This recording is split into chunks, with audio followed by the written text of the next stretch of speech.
Assalamualaikum warahmatullahi wabarakatuh. Selamat berjumpa kembali Sobat IP yang saya hormati, adik-adik mahasiswa yang saya cintai. Hari ini kita akan kembali melanjutkan perkuliahan dalam mata kuliah sistem tersebar, di mana topik yang akan kita bahas hari ini adalah replikasi. Dalam pertemuan sebelumnya sudah kita singgung sedikit tentang replikasi, di mana dikatakan bahwa catching itu adalah bentuk khusus daripada replikasi. Catching adalah bentuk khusus daripada replikasi. Artinya bahwa replikasi bersifat umum, sementara catching itu bersifat khusus. Ya, apa sebenarnya, apa pengertian daripada replikasi? Maka di sini akan dibahas beberapa subtopik daripada replikasi. Pertama, dimulai atau diawali dengan membahas tentang pengertian daripada replikasi. Kita lanjutkan dengan reliability.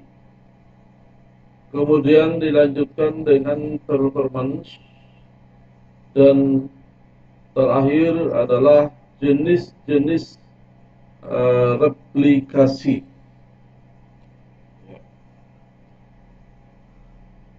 Ya, jadi di sini kita tidak memasukkan konsistensi yang sebenarnya juga konsistensi sangat erat kaitannya dengan replikasi.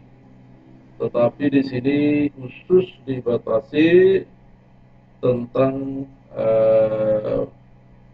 pemahaman daripada replikasi.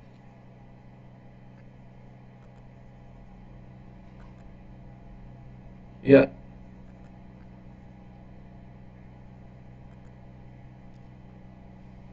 replikasi adalah suatu teknik untuk melakukan copy atau pendistribusian data dan objek-objek dalam melaksanakan sinkronisasi antara objek sehingga konsistensi data dapat terjaga. Yaitu maka dikatakan bahwa konsistensi sangat erat kaitannya dengan replikasi, karena memang tujuan daripada replikasi adalah untuk memperoleh konsistensi data.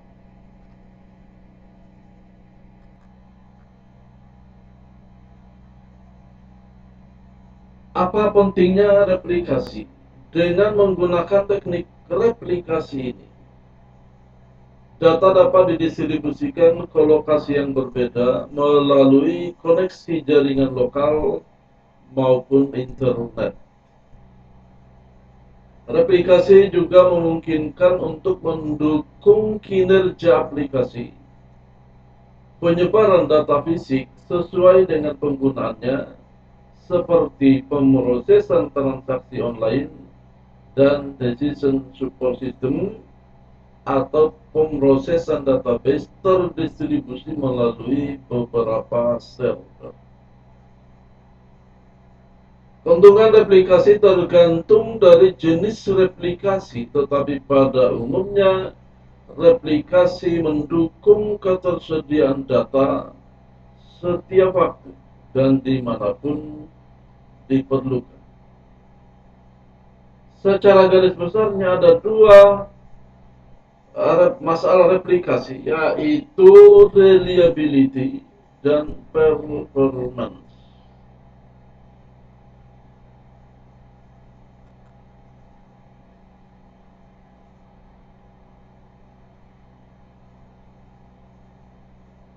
Mengenai reliability, bahwa satu sistem atau bahkan lebih dari satu sistem dapat terjadi tabrakan tanpa akses ke data yang mengalami interrupt. Kemudian, reliability memiliki salinan data dan mengizinkan data yang korup agar mudah dalam proses pendeteksian dan perbaikan.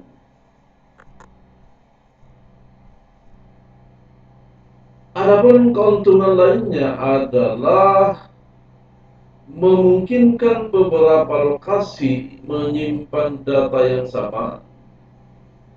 Hal ini sangat berguna pada saat lokasi-lokasi tersebut membutuhkan data yang sama atau memerlukan server yang terpisah dalam pembuatan aplikasi laporan. Apabila transaksi online terpisah dari aplikasi pembacaan seperti proses analisis database secara online, data smart atau data warehouse. Yang ketiga adalah memungkinkan otonomi yang besar, di mana pengguna dapat bekerja dengan mengcopy data pada saat tidak terkoneksi, kemudian melakukan perubahan untuk dibuat database baru pada saat terkoneksi. Data dapat ditampilkan seperti layaknya melihat data tersebut dengan menggunakan aplikasi berbasis web. Yang kelima, meningkatkan kinerja pembacaan. Dan yang keenam adalah membawa data mendekati lokasi individu atau kelompok pengguna. Hal ini akan membantu mengurangi masalah karena modifikasi data dan pemrosesan query yang dilakukan oleh banyak pengguna, karena data dapat didistribusikan melalui jaringan dan data dapat dibagi berdasarkan kebutuhan masing-masing unit atau pengguna. Ketujuh adalah penggunaan aplikasi sebagai bagian dari strategi standby server. Dan yang kedelapan, aplikasi dapat digunakan apabila sebuah organisasi atau perusahaan didukung oleh hardware dan aplikasi server dalam sebuah sistem yang tersebar.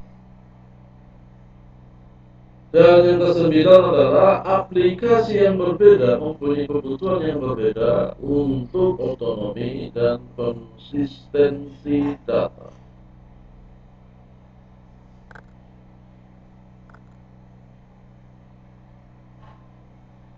Replikasi diperlukan dalam sistem tersebar apabila pertama, mengcopy dan mendistribusikan data dari satu atau lebih lokasi.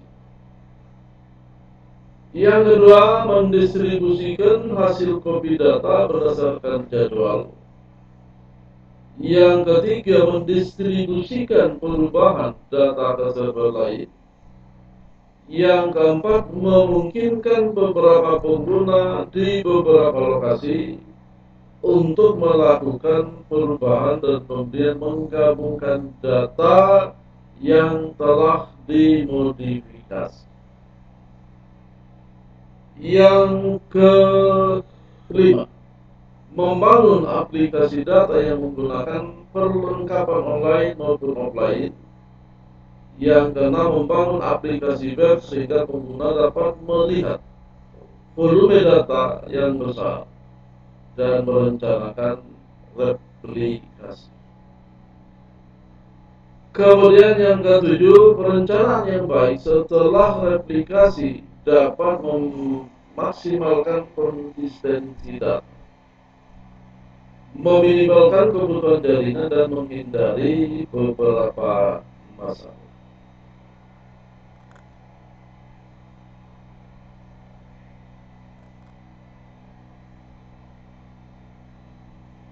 Beberapa hal yang menjadi pertimbangan dalam perencanaan aplikasi.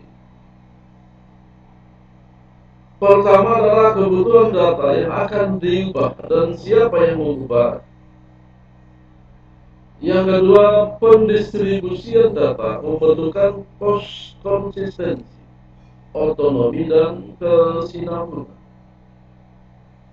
Yang ketiga adalah kelengkapan aplikasi yang meliputi kebutuhan user, infrastruktur teknik, jaringan dan keamanan, serta karakteristik data.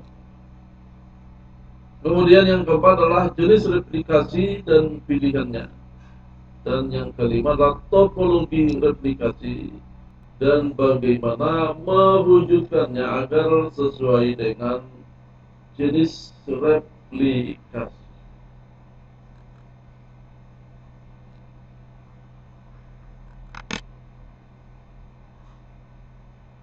Ada beberapa jenis replikasi dalam hal ini. Yang pertama disebut dengan snapshot replication.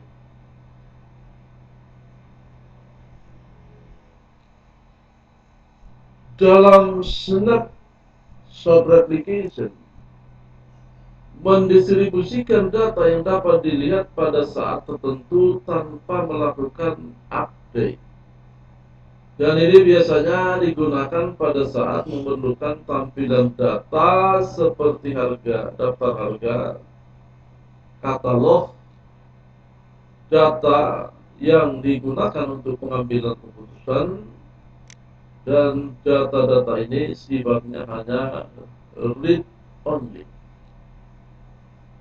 Replikasi ini membantu pada saat data sebagian besar statis dan tidak sering berubah. Dan yang kedua adalah datanya sedikit. Dan yang ketiga adalah dapat menerima kopi data yang telah melewati batas waktu yang ditentukan. Itu adalah manfaat daripada snapshot replication.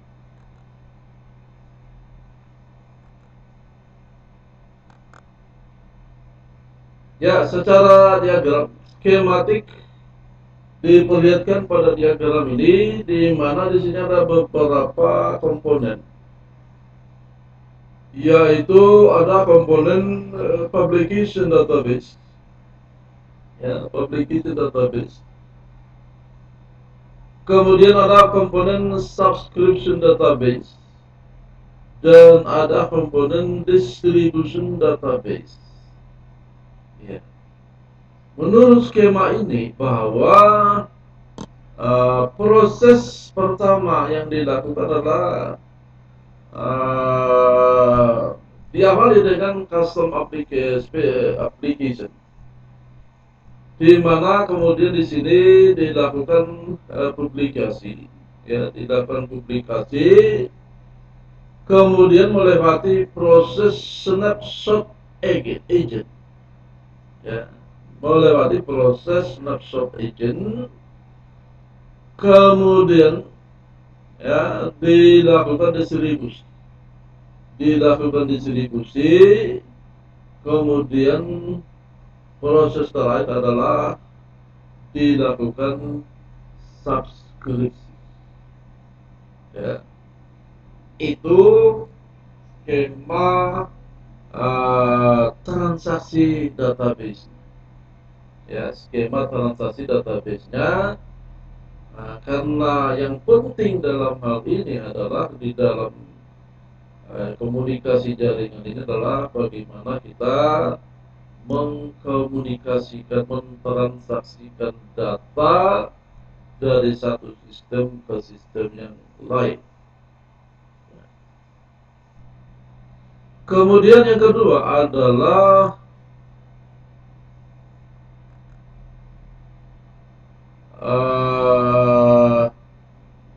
disebut dengan transactional application, di mana pada transactional application ini tujuannya adalah memelihara kekonsistenan transaksi yang terjadi, ya, memelihara kekonsistenan transaksi yang terjadi. Ya, secara skematik hampir sama dengan yang pertama tadi. Ya, secara skematik, cuman di sini ditambahkan beberapa fungsi kerja. Ya, jadi kalau kita lihat aliran prosesnya, ada aliran proses transaksi data, kemudian ada aliran sub history, ya, dan error, ya, history dan error. Jadi terdata di sini dalam apa-apa yang kesalahan-kesalahan yang terjadi, dan kemudian ada new transaction, ya. Jadi ada secara skematik, secara proses adalah ada proses instalasi data, ya, dan skema. Kemudian ada proses transaksi baru, aliran transaksi baru, dan ada histori dan error. Ya. Artinya bahwa di dalam transaksi ini, ya, bisa saja terjadi kesalahan, terjadi error, ya. Kemudian ditentukan, diberikan batasan-batasan tentang fault tolerance, ya. Komponennya adalah publication database, ya, kemudian ada distribution database, dan kemudian ada subscription database. Jadi secara komponen, ya, dia sama, ya, sama saja dengan yang tadi, ya, meskipun aliran transaksinya di sini sederhana, ya, artinya ya, hanya ada dua, ya, hanya ada dua aliran informasi, yaitu adalah transaction data, ya, kemudian history dan error. Tetapi di jenis transaksi, ya, di jenis, kita lihat jenis transaksi replikasi transaksional, ditambahkan dengan install data dan scan, ya. Kemudian yang ketiga,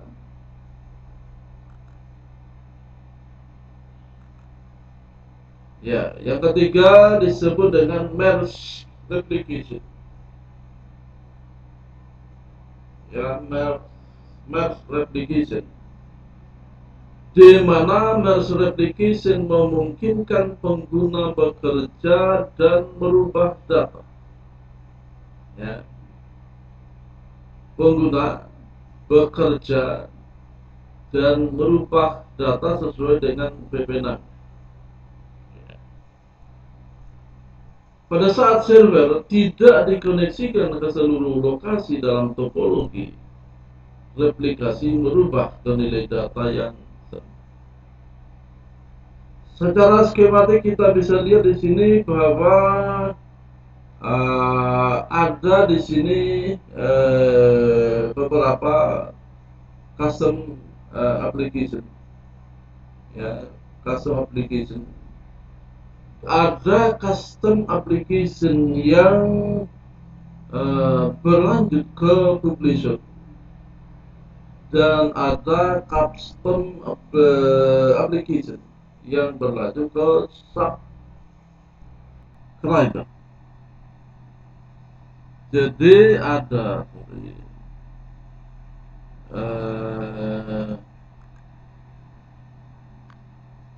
ada custom application yang berlanjut ke publisher, ya, ke publication, dan ada yang berlanjut ke subscribe, ya. Di mana di sini dari publisher itu terjadi apa ini, perubahan tracking, ya. Jadi ada tabel perubahan tracking, sementara dari subscriber itu ada juga tabel perubahan tracking. Itu setelah tinggi dan melewati merge agent, ya. Setelah dia melewati merge agent, kemudian di sana tersedia history data, dan kemudian ada apa ini, distribution database, ada distribusi database, ya. Jadi di sini bahwa dari ketiga jenis-jenis replikasi ini, ya, kita mendapatkan gambaran bahwa history data yang tersimpan, history data yang terdokumentasi, itu menyebabkan kita tidak perlu lagi